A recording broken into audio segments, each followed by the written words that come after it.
Hi, everybody. Welcome into Studio B on this Tuesday here in the nation's capital. Great to have you with us today. We've got a fantastic lineup on tap. Ted Cruz really needs a good night in Indiana. The Texas senator must, according to most analysts, find his way back to the win column following Donald Trump's sweep in Maryland and 4 other states last week. If Trump prevails, it appears the general election battle between the real estate mogul and Democrat Hillary Clinton is on in earnest. Politico reporter Daniel Strauss and National Review reporter Brendan Bordelon join us now with the latest. We appreciate both of you coming in today. Tee up, what's at stake in Indiana? So the question right now is if Ted Cruz can notch up another win, or if he can't, that's just more momentum for Donald Trump. And frankly, at this point, there aren't many contests left for Ted Cruz to really win after it. Getting the number of delegates needed not to prevail, because we know Cruz can't prevail in the traditional sense, but keeping Donald Trump short of the magic number. 1237, right? And Indiana's a big primary for that, so it's make or break for Ted Cruz. And Cruz has been putting tons of energy into the Hoosier State. Brendan, fully recognizing what the stakes are, how high they are. That's right. And, you know, part of this is about getting those pledged delegates, right? So those are the delegates that are bound to vote for Cruz, Trump, whoever wins the state on the first ballot. The other thing, though, is making sure that the unbound delegates in states like North Dakota and other states where Cruz has done very well, sort of convincing them, hey, come along with me, I'm going to be the best hope for the Republican Party going forward. They look at Trump's momentum. I mean, they look at the 50% plus he won in the 5 states last Tuesday, and a lot of them are starting to get second thoughts, they're starting to get cold feet. Indiana's a chance for him to say, look, I can still win where it matters, and he can hopefully keep those delegates in play as well as those pledged delegates he's going to need. Did Indiana look better for Cruz a month ago than it does now? Yeah, it definitely did. I mean, the polls showed him up. It seems like more of a natural fit for him, certainly than the Northeast. It has a lot more evangelical voters than somewhere like New York or Pennsylvania. But yeah, there has been a Trump surge recently. Maybe some of that has been sort of held at bay now by Governor Mike Pence of Indiana, his endorsement, but that remains to be seen. What has happened to make Indiana seem potentially problematic for Cruz, one that looked like it had some of the contours of the earlier states in this long primary contest where Cruz was able to prevail? Right. This is actually the Trump effect. When more attention falls onto a state in a primary, the frontrunner, Trump, has generally surged in the end. It hasn't been a remarkable amount of campaigning by Donald Trump or Ted Cruz. It's really just been the spotlight and the emphasis. And in the end, we've seen in past contests, Cruz can win evangelical voters, but so can Donald Trump. And that's really the question here. Can Trump repeat that? Does he face, if Ted Cruz doesn't win in Indiana, does he face any sort of pressure beyond what he might have at this moment heading into the Hoosier State contest? And is he even, is he close to immune in terms of his personality, his just generally the way he approaches politics and the way he's approached this contest? Would he be immune to any pressure that does come? Yeah, I mean, at this point, it really doesn't look like there's going to be additional pressure for Ted Cruz to drop out. Most of the establishment Republican Party is behind him right now, and they don't want to see Donald Trump clinch 1237. So probably not from that block, but from Trump voters, absolutely. And they're going to get louder if Trump wins Indiana tonight. One of the striking features, or one of the striking aspects of the voting outcomes that we saw last week was the size of Donald Trump's victories. Instead of getting in the 30s and 40s, he was getting in the 50s and 60s.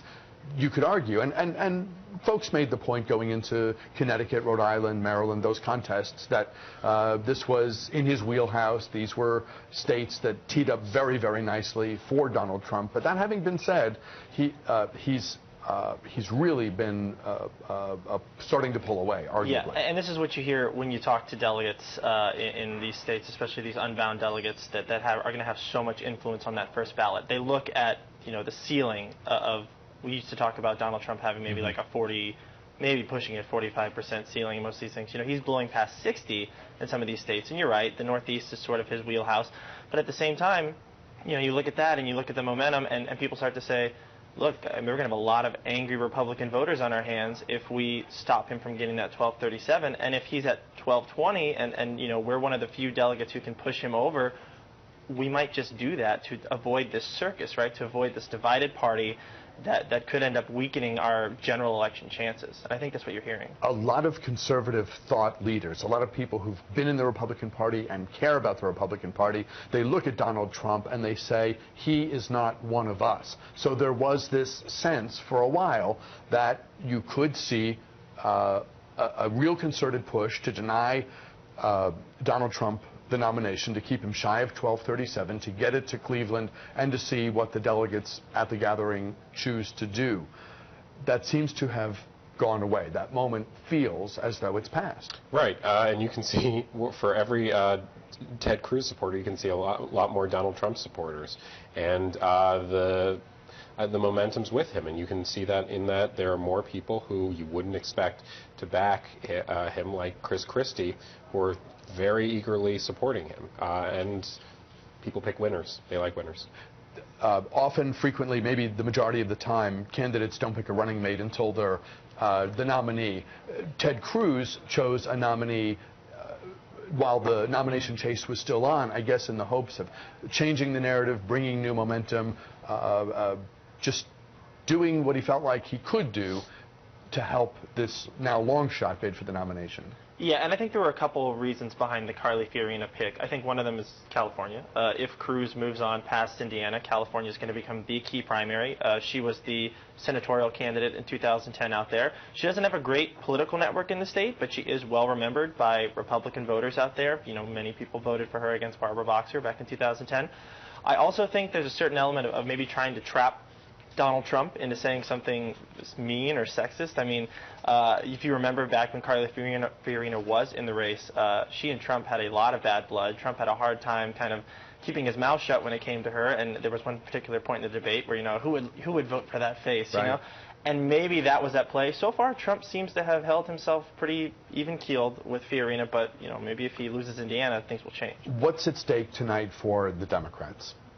You know, I think when it comes to the Sanders campaign, they really have no path forward to the nomination. I mean, barring some very, very unlikely event. I mean, perhaps they have an FBI indictment, but that's the only thing I can think of, honestly, that would ever put Sanders over the top at the Democratic convention. I think this will show, though, that if Clinton can't win Indiana, then she's going to have to keep fighting Sanders in these primaries. She's going to have to kind of delay her general election strategy. If she wins Indiana, she's essentially put him away at this point, and I think that the momentum, any remaining momentum in the Sanders campaign is going to kind of drop off, and she can start focusing on Trump in the general. What will you be watching for as Democratic primary votes are counted tonight? I'm going to watch for, the expectation is still that Hillary Clinton is going to win by a slim margin, maybe 4 or 5 percentage points, but the question really is, how well does Sanders do? Indiana is an unusual state in that it's pretty conservative, but it's also an open primary state, so there are plus sides for both Clinton and Sanders. And even if Sanders doesn't win, if he does have end up with a large chunk of delegates and a large chunk of the vote, he's going to use that to argue that he's still viable, Clinton still needs his supporters, and a contested convention is still possible. Bernie Sanders has had fundraising success, a lot of prowess there. We all know about the $27 average contribution from his supporters online, and he continues to draw, I think this is true, pretty good crowds. But I'm wondering if the media starts to treat him as a has-been, if his rallies don't get the sort of coverage on the 24-hour cable channels that they used to, will there be a sense that the establishment has decided that the race has moved on and that he's this guy who used to be Bernie Sanders but is now kind of like the only one who didn't get the memo? I think establishment Democrats already have decided that the race is over and it's time to move on. They're all backing Hillary Clinton. You know, even before there was a lot of national attention on Sanders, he was still able to draw huge crowds and raise a lot of money. So I don't think that's going to change anytime soon. The rhetoric from Hillary Clinton and Donald Trump has already started to focus as much on one another as on their primary rivals.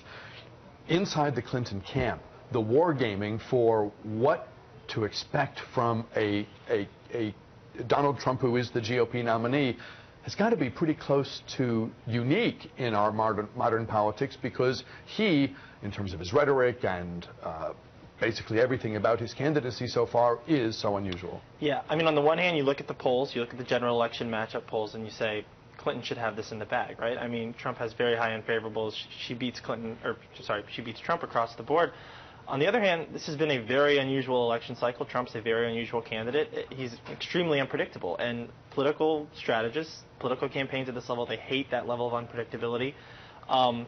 Clinton has a lot of bugbears in her closet, right, that I think Trump alone, kind of amongst the candidates, will be eager to pull out and sort of let the voters examine. And that's going to be very difficult for a politician like Clinton, who sort of has a hard time with those kinds of questions. So, yeah, I think they're probably pretty nervous right now. They don't really know what to expect. And we'll all be watching closely to see what down-ballot candidates do day to day, responding to Trump in general and particular things that he says that drive the news cycle, because they're hoping to recapture the White House. But even more than that, they're hoping to win if they're a challenger or hold their seat if they're an incumbent. And the Trump thing is really fraught. I mean, it's going to be a situation that these down-ballot candidates have to monitor day by day, maybe hour by hour. Yeah, there's a big question right now on whether the Democrats can regain the Senate if Trump is on the ticket and Trump's the nominee, and that's a big worry for Republicans. Reporters Brendan Bordelon of National Review, Daniel Strauss of Politico, thank you both for stopping by. Interesting day in politics as Indiana voters go to the polls. Thank you both very much. We'll take a quick break here. We'll pause here. We, though, are back with much more news talk right after this.